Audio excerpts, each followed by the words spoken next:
చిన్నశంకరంపేట మండల కేంద్రంలోని జీకేవై పరిశ్రమ సమీపంలో ఒక మగ వ్యక్తి మృతదేహం ఉందని పోలీసులకు సమాచారం రావడంతో పోలీసులు వెంటనే సంఘటనా స్థలానికి చేరుకుని మృతదేహాన్ని పరిశీలించారు.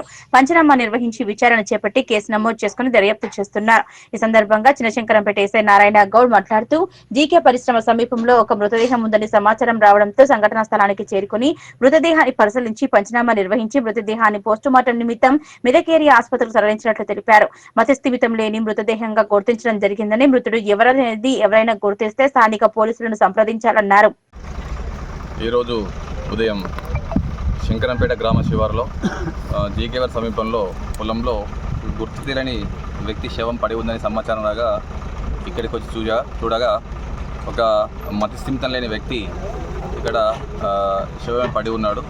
ఇటు విషయమై పిటిషన్ తీసుకొని కేసు నమోదు చేసుకొని శవపంచన నిర్వహించి బాడీని పోస్ట్మార్టం నిమిత్తం ఆసుపత్రి తరలించడం జరుగుతుంది.